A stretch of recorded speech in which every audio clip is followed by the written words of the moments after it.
हाँ जी, स्टार्ट करें। यस जी सर। तो कितने दिन बाद स्टार्ट करें, स्टार्ट करना ही भूल गया। देखो, सबसे पहले हम यही पकड़ते हैं कि एक कुंडली जो होती है उसका आपके घर के वास्तु पे बड़ा इफेक्ट पड़ता है। या इसको उल्टा समझ लो कि एक घर का जो वास्तु होता है उसका आपकी कुंडली पे बहुत ज़्यादा इम्पैक्ट होता है। कहीं ना कहीं ये इंटरकनेक्टेड होती हैं, मतलब जितना भी हम पढ़ते हैं। और इसमें सबसे ज़्यादा जो रिसर्च की हुई है वो लाल किताब वालों ने की हुई है। वैदिक एस्ट्रोलॉजी में इसके बारे में ज़्यादा रिसर्च मिलती नहीं है। ठीक है, लाल किताब में प्रॉपर चैप्टर है इसका, मकान कुंडली करके। तो इस कोर्स में मेनली हम कुंडली का वास्तु से रिलेशन ही समझेंगे। समझ में आई? आवाज़ आ रही है मेरी? यस। ठीक है, तो स्टार्टिंग करते हैं। सबसे पहले फर्स्ट हाउस सबसे बेसिक हाउस होता है कुंडली का। ठीक है, अब जो हमारा जो फर्स्ट हाउस होता है, पहला घर जो होता है, वो हम उसके जो बेसिक ट्रेट्स जो होते हैं, जो बेसिक क्वालिटी होती है, वो ये पढ़ते हैं कि हमारा जो करेक्टर होगा, ठीक है, हमारा मान सम्मान, हमारा सिर, ठीक है, ये फर्स्ट हाउस बताएगा। और क्या बताएगा फर्स्ट हाउस?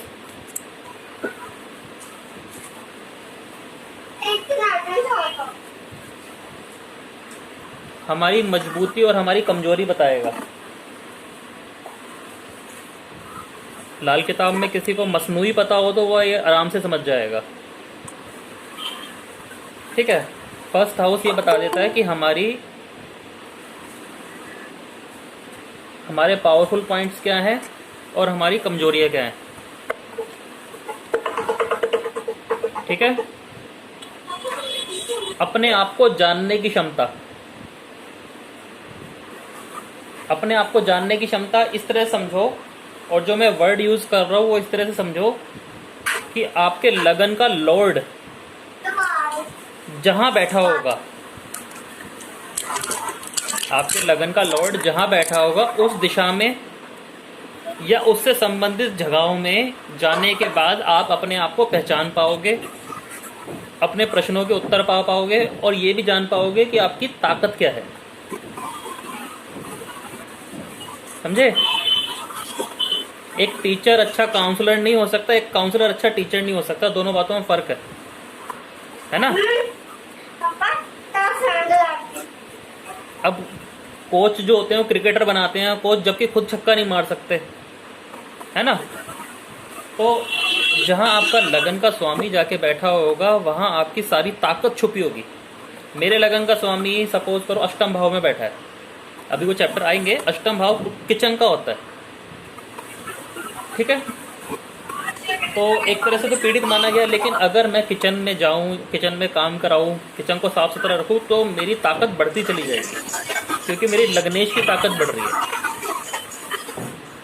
ठीक है, तो हमारा जो लगन होता है वो कहीं ना कहीं हमारी ताकत और अपने आप को ढालने की क्षमता, अपने आप को पहचानने की क्षमता, हमारा सिर, मान सम्मान, ये सब हो जाता है। वास्तु में क्या होता है? अगर फर्स्ट हाउस को मैं वास्तु से कनेक्ट करने की कोशिश करूं तो ईस्ट डायरेक्शन, ईस्ट का जो जोन होता है ना, वो फर्स्ट हाउस होता है। ईस्ट की दीवार फर्स्ट हाउस नहीं होती, ईस्ट का जो जोन, जो जमीन आएगी वहां की, वो फर्स्ट हाउस होएगा। इसके अलावा हमारा जो ड्राइंग रूम होता है घर का, वो फर्स्ट हाउस होता है। ठीक है ना? कोई ड्राइंग रूम में आने के बाद ही हमारे को जानना शुरू करता है। इसी तरह लगन जानने के बाद कोई व्यक्ति हमें जानना शुरू करता है। तो लग्नेश की स्थिति खराब है तो ड्राइंग रूम की स्थिति भी आपकी खराब ही होगी। लग्नेश का कोई दोष है तो ड्राइंग रूम में वास्तु दोष हो सकता है, और लग्नेश अगर अच्छा है तो ड्राइंग रूम ही आपको सबसे ज़्यादा फायदा देगा, या ड्राइंग रूम में बैठ के लिए हुए निर्णय फायदा देंगे। वो धीरे धीरे हम एक एक ग्रह के हिसाब से समझेंगे कि कौन सा ग्रह आ गया तो क्या रिजल्ट हो सकता है। ठीक है ना? ठीक है तो बोल दो। यस तो ठीक है। Yes sir. ठीक है। तो चलो बोलना था कि लिखने में भी इजी हो जाएगा। क्या सर? तो थोड़ा स्लो बोलना सर, लिखने में भी इजी हो जाएगा सर, तो बहुत भागना पड़ता है लिखने में। अरे कोई दिक्कत नहीं, आप बस बता देना कहाँ पे अटके, मैं वहीं से शुरू हो जाऊंगा। ठीक ठीक ठीक है, ठीक है सर। सब रिकॉर्ड कर रहे हो ना? हाँ जी, वीडियो रिकॉर्ड हो रहा है, ठीक है। वो टेंशन मत लो, वो मैं ग्रुप में डाल दूंगा। तो फर्स्ट हाउस को अगर वास्तु से कनेक्ट करना हो तो सिंपल, आपकी ईस्ट डायरेक्शन आ गई, आपके घर का ड्राइंग रूम आ गया। ठीक है, आप सब लोग एस्ट्रोलॉजर हो, मैं भी एस्ट्रोलॉजर हूँ, तो मैं ये बस इतना बता रहा हूँ, जहाँ पे आपका लग्न का लॉर्ड प्लेस है वो दिशा आपको अपने आप से मिलवाएगी, ओके। आपकी ताकतों का एहसास कराएगी, आपके सारे सॉल्यूशंस ला के देगी हाँ और कहीं ना कहीं आपको हील करेगी। क्योंकि लगन, जब भी कोई प्रॉब्लम आती है तो लगन को आती है।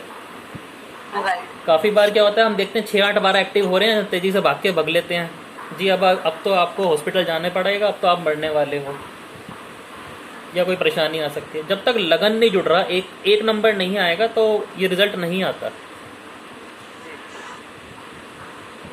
और लग्नेश का सिंपल बाधक से भी संबंध आ जाए तो भी हम कह देते हैं कि परेशानी आ सकती है।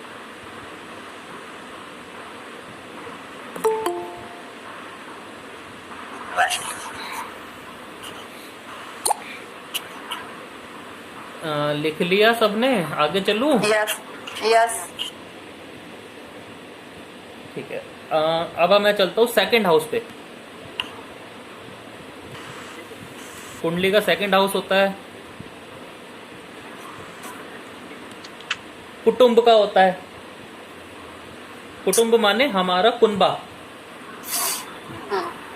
कुनबे का मतलब क्या होता है कि हमारा जो डीएनए है या हमसे जुड़े हुए जो लोग हैं वो कितने फैले हुए हैं, फैलाव कितना है। एक तरह का साइज मैटर कर रहा है यहाँ पे। ये बोलने का मतलब ये है, कुटुंब का मतलब।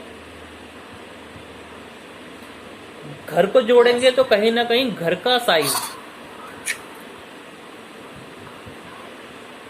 कि हमारा घर का साइज कैसा है, कितना बड़ा है, रेगुलर है, इरेगुलर है। ठीक है ना?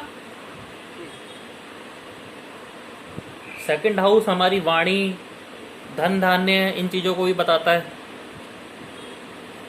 ठीक है ना? हम सच झूठ कितना बोलते हैं, हमारी जो वाणी है वो कितनी असरदार है।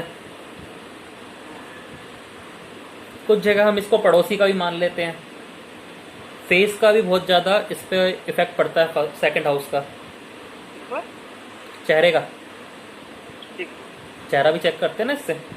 हाँ, चंद्र का और शुक्र का घर होता है। अब इसी को अगर वास्तु पे लेके जाएं तो एक तो घर का साइज बताया मैंने कि बड़ा होगा छोटा। एक घर की रेगुलरिटी देखते हैं। रेगुलरिटी मतलब कि घर 4 कोनों वाला है, 5 कोनों वाला है। और कभी कभी क्या होता है, घर तो 4 कोनों वाला है लेकिन कोई कमरा इरेगुलर शेप का होता है, मतलब 5 कोने होते हैं, 6 कोने होते हैं। या कई बार क्या होता है कि कमरे में 4 कोने हैं लेकिन हमने उसको एक कोने को ब्लॉक कर रखा है बुरी तरह, या घर को ही इस एक कोने को ब्लॉक कर रखा है। तो सेकंड हाउस खराब होगा तो ये स्थिति घर में होगी। ठीक है। शेप खराब हो सकती है घर की अगर सेकंड हाउस खराब होगा। ठीक है ना? और कई बार कमरों की स्थिति खराब हो जाती है। नॉर्थ वेस्ट इसकी दिशा होती है। चंद्र का उच्च घर होता है तो हम इसे नॉर्थ वेस्ट मान लेते हैं।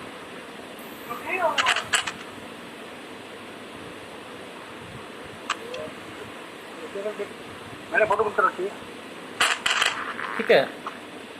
अब सेकंड हाउस में कोई खराबी आ जाए, सेकंड हाउस का लॉर्ड खराब आ जाए तो घर के साइज से रिलेटेड प्रॉब्लम आने लगती है। साइज से रिलेटेड प्रॉब्लम मतलब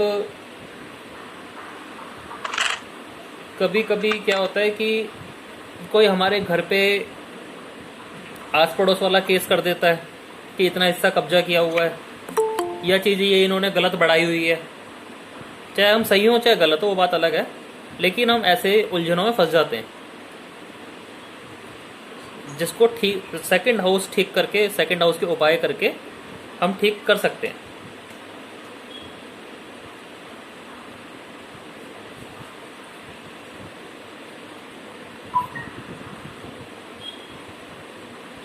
ठीक है जी। जी सर। राइट। फर्स्ट और सेकंड हाउस में कोई पूछना कुछ? नहीं सर ठीक है।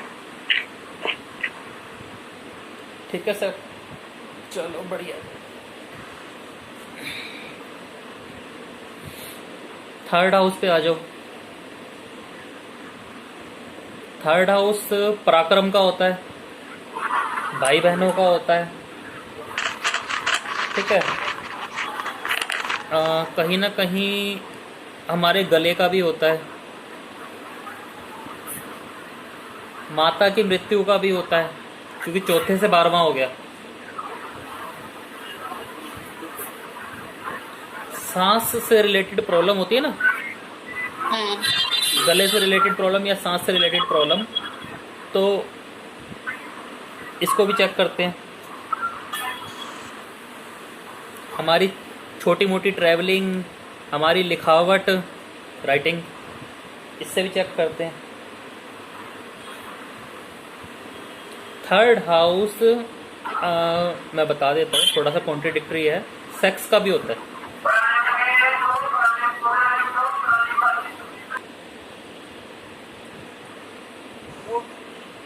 तो शुक्र का भी इन्वॉल्वमेंट होना चाहिए मतलब इसके लिए ना। क्यों सर? शुक्र का इन्वॉल्वमेंट नहीं होगा मतलब ये जेंडर की बात कर रहे हैं आप? जेंडर देखो सर, फर्स्ट हाउस सन का होता है, उच्च वो सन होता है। ठीक है। सेकंड हाउस मून उच्च होता है। हाँ बिल्कुल ठीक है। जब वो दोनों मिलेंगे तो उस प्रक्रिया को बोलते हैं मैथुन प्रक्रिया, जी जी ठीक है। जिससे मिथुन राशि उत्पन्न हुई। अच्छा अच्छा अच्छा ठीक है। थर्ड के मिलने से संतान उत्पन्न हुई, जिससे माता और पिता, यानी नाइन्थ हाउस, थर्ड के बिल्कुल सामने नाइन्थ हाउस पड़ता है ना। हाँ हाँ हाँ हाँ। सेक्स होने के बाद, कंसीव होने के बाद जो मातृत्व की भावना उत्पन्न होती है उसे चौथा भाव बोलते हैं। अच्छा। समझे बात को? हाँ हाँ ठीक है समझ गया। इसलिए पिता को नाइन्थ हाउस लिया जाता है, माता को चौथा घर, क्योंकि माता में मातृत्व जब आया। इसलिए पहले बोल रहा था थोड़ा सा कॉन्ट्रडिक्टरी है। हाँ नहीं ठीक है सर, अब वो क्लियर कर दिया आपने, वो अच्छा किया ना। हाँ, काफी जगह हम माता तो चौथा भाव ही होती है, वो बात अलग है, और पिता नाइन्थ हाउस हम लेके चलते हैं। और जो माई बाप होता है, माई बाप माने जो हमें, जब हम मार्केट में निकलते हैं, कार्य क्षेत्र में निकलते हैं, तो कोई ना कोई पर्सन हमारा गाइड बनता है, वो भी एक बाप होता है, वो 10वां घर होता है। अच्छा अच्छा समझ गए? केसरी नंदन हनुमान भी है, वायुपुत्र हनुमान भी है। नहीं, पैदा तो केसरी ने किया था, लेकिन क्वालिटी वायु ने दी। तो वायु अलग देवता है, केसरी उनके अलग पिता है। केसरी उनके बायोलॉजिकल फादर हैं, और वायु जो है उनके कार्मिक फादर है, मतलब जो कर्म उनको देंगे। तो ये 9th और 10th हाउस की कॉन्ट्रडिक्शन होती है। 9th हमारा बायोलॉजिकल फादर होता है, 10th हाउस हमारा माई बाप होता है, जो हमें मार्केट में लेके आता है, एक तरह का गुरु बन जाता है वो हमारा। ठीक है ना? तो सेक्सुअलिटी जो देखते हैं थर्ड हाउस से भी चेक कर सकते हैं। 3, 7, 11 काम भाव बताए जाते हैं ना, वैदिक एस्ट्रोलॉजी में काम भाव बोलते हैं 3, 7, 11। तीसरा भाव बुध को लिया गया। ठीक है, तो शुक्र कितना भी, बुध जो होता है, बुध नली होता है। क्या होता है? नली, नली मतलब लाइक पाइप। हाँ ठीक ठीक। कोई भी नली, कोई भी गली, बुध है। अच्छा ठीक है जी, ये समझ लेना, बहुत जरूरी चीज है। कोई भी गली, कोई भी नली, कोई भी रास्ता, बुध है। तो जब दो जने मिलते हैं तो भी एक नली जो बीच में होती है वो बुध होती है। शुक्र कितना भी अच्छा हो, हमें कितना भी काम कर ले, लेकिन बिना नली के वो काम नहीं होगा। ठीक है। ठीक है, अगर हमें कहीं भी जाना है तो गलियों के रास्ते जाना पड़ेगा। मैं चौथे फ्लोर पे बैठा हूँ इस टाइम, अगर मुझे नीचे भी जाना है या तो लिफ्ट या सीढ़ी, वो भी नलियां हैं। तो इसलिए बुध को इम्पोर्टेंस दी जाती है। जो थर्ड हाउस का कारक ग्रह बुद्धि मानेंगे ना? नहीं सर, पराक्रम है, मंगल भी आएगा। अच्छा। पराक्रम है, मंगल भी आएगा। ठीक है, लेकिन मैं इसलिए बता रहा हूँ कि मैथुन शक्ति बुध लेके बैठा होता है, शुक्र लेके नहीं बैठा होता। ठीक है, समझ गया। शुक्र तो बस ठरक होती है।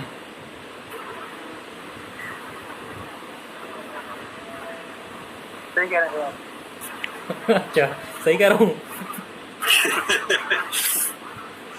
तो तो शुक्र मंगल और बुध दोनों माने पर यहाँ पर ना थर्ड हाउस के लिए हम लोग।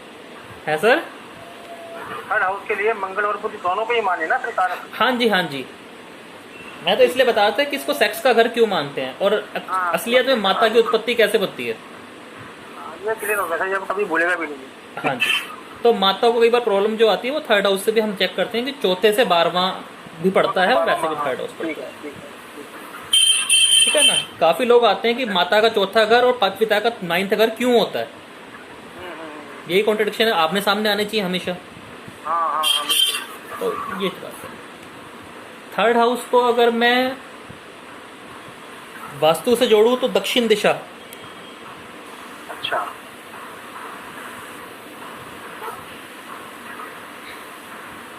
हमारे घर के अंदर जितनी भी सुख सुविधाओं की चीजें होती है ना, वो सब थर्ड हाउस से देखते हैं। काफी बार आते हैं, मतलब ये क्वेश्चन तो हजारों बार आता है कि सर कभी ना कभी कुछ ना कुछ खराब हो ही जा रहा है। यस। लगातार बिजली की आइटमें खराब होती जा रही हैं, सब वो ठीक कराई तो वॉशिंग मशीन खराब हो गई, फलाना दिख रहा, कुछ ना कुछ खराब ही होता जा रहा है। नहीं, वो भी ठीक है तो कुछ और खराब हो गया, कोई सीढ़ी टूट गई, पत्थर टूट गया, कोई ना कोई लेबर लगी रहती है। एनी टाइप ऑफ प्रॉब्लम जो भी होगी वो थर्ड हाउस है ना? हाँ, घर में जितनी सुख सुविधाएं होती हैं वो थर्ड हाउस से देखते हैं। लोग कहते हैं मेड आती, मेड नहीं टिकती जी। हालांकि लेबर का घर छठा घर होता है, लेकिन घर में जितनी भी सुख सुविधाएं हैं वो हम थर्ड हाउस से ही देखेंगे कि वो कितने एफिशिएंट है हमारे लिए। घर में बड़े हम बढ़िया बढ़िया चीजें लाके रख लेते हैं, कई बार चक्की लाके रख ली, लेके आ गए, यूज नहीं हो रही, तो थर्ड हाउस में कोई ना कोई खराबी है। एक चीज ठीक कराई, दूसरी खराब हो गई। तो थर्ड हाउस अगर ठीक होगा तो घर में सुख सुविधाएं चलती रहेंगी अपनी नॉर्मल। इसके अलावा जो घर में हथियार रखे होते हैं, हथियार मतलब काफी लोग तो रखते हैं घर में, बंदूक भी रखते हैं, पुराने छुरी कांटे भी रखते हैं जो एंटीक टाइप के होते हैं। ठीक है, और कैंची वैंची भी होती है घर में। तो ये सब चीजें थर्ड हाउस से रिलेट करते हैं। तो मतलब बंदूक से, हमारे पास में बंदूक है बट अभी इसकी पोजीशन खराब है, मतलब बेकार पड़ी हुई है, तो वो थर्ड हाउस खराब है, इसका मतलब मेरा सर थर्ड हाउस खराब नहीं है, थर्ड हाउस को खराब कर देगी। अच्छा, खराब पड़ी हुई है, ठीक है। हाँ, आपको थर्ड हाउस से रिलेटेड प्रॉब्लम फील होने लगेगी। थर्ड हाउस से रिलेटेड प्रॉब्लम कैसे, छोटे भाई बहनों को परेशानी या उनसे कोई परेशानी आनी हो, ठीक है। और जो मैंने सेक्सुअलिटी वाली परेशानी बताई है कि वो भी हो सकती है। ठीक है, घर का साउथ में खराबी, सुख सुविधाएं खराब होना, बिजली या इन चीजें लगातार, सबसे ज्यादा बिजली की चीजें लगातार खराब हो रही होती हैं। इसकी डायरेक्शन कौन सी बताइए? दक्षिण दिशा। दक्षिण। हाँ जी। पर ये नॉर्थ नहीं आता थर्ड हाउस? अच्छा, उल्टा चल रहे हैं। हम कैसे भी नहीं चल रहे मैडम, बस लिखते रहो। अच्छा, दक्षिण लिखना, ओके। हाँ, कारक के हिसाब से चल रहे हैं हम। पराक्रम का कारक मंगल होता है, हम कारक के हिसाब से दिशाएं पकड़ेंगे। अच्छा, ठीक है, दक्षिण। एक क्वेश्चन थोड़ा सा पूछूं? पूछो जी। तो मैं कह रहा था, जैसे आपने बताया कि थर्ड हाउस की चीजें अगर खराब होती हैं तो थर्ड हाउस खराब हो जाएगा, मतलब आपका, तो इसमें दशा की इन्वॉल्वमेंट नहीं होगी? सर होगी, क्यों नहीं होगी, दशा की इन्वॉल्वमेंट भी होगी, गोचर की इन्वॉल्वमेंट भी होगी। मेरा राहु जब लगन में था तो मैं एक रेंटेड हाउस में गया जहाँ पे टॉयलेट प्रॉपर ईस्ट में थी, और उसके सामने वाला घर में कुछ रहता नहीं था, प्लॉट था खाली। अच्छा। जबकि मेरा असली में राहु 10 था उसमें, लेकिन लगन का राहु आके वो इम्पैक्ट दे गया। इन्वॉल्वमेंट सब चीज की होगी, लेकिन बेसिक ए फॉर एप्पल तो सीखोगे ना, ठीक है ठीक है। तो वो चीज है। अब आप कोई पुराने हथियार, छुरी, कांटे, कई बार कैंची ऐसी होती है जो चलती ही नहीं है, लेकिन हमें संभालने की आदत होती है। पुराने रिंच पड़े होते हैं, और भी ऐसे औजार पड़े होते हैं, तो थर्ड हाउस को कहीं ना कहीं हम खराब कर लेते हैं। तो दो सर, कई तरीके बार हैं। हमारे जैसे डॉक्यूमेंटेशन में प्रॉब्लम्स आ रही होती हैं, तो हाँ। डॉक्यूमेंटेशन में प्रॉब्लम्स आती है, वो भी थर्ड हाउस से देखेंगे हाँ ना? जी मैडम, क्योंकि इसमें भी सिग्नेचर और राइटिंग वाला काम आ गया ना। तो मतलब हमारा कहीं ना कहीं प्रॉब्लम थर्ड हाउस की है, तो कहीं ना हमने हथियार वगैरह या समथिंग कुछ ऐसी चीजों की हो सकती है घर में। हाँ, थर्ड हाउस कम्युनिकेशन का भी आ गया, तो डॉक्यूमेंटेशन में कई बार कम्युनिकेशन भी खराब हो रही होती है। ठीक है। ठीक है ना, तो या तो आप एस्ट्रोलॉजिकल थर्ड हाउस के उपाय कर लो, या वास्तु से थर्ड हाउस से उपाय कर लो, या एस्ट्रो वास्तु से कर लो। ठीक है ना।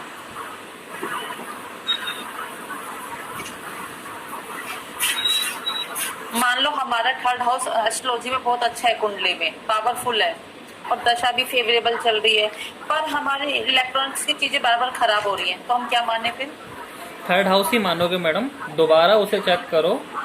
हाँ। ट्रांजिट का इफेक्ट भी हो जाता है। अच्छा, ट्रांजिट का भी होता है। हाँ, ट्रांजिट का इफेक्ट तो क्यों नहीं होता, बहुत ज्यादा होता है। बस सर इलेक्ट्रॉनिक में राहु को भी तो आएगा, राहु नहीं आएगा? सर थर्ड हाउस का उच्च हो गया।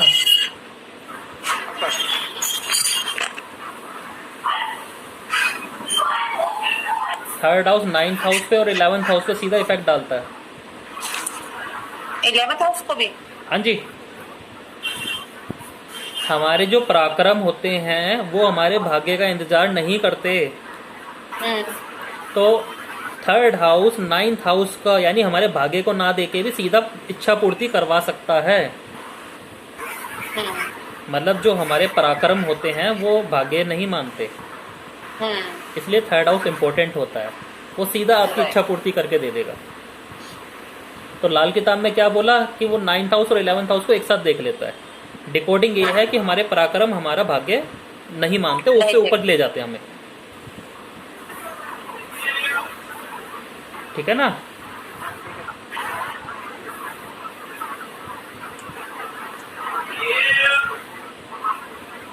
आगे चलूं? यस। लिख लिया सारा? जी सर। चौथे घर पे आ जाओ।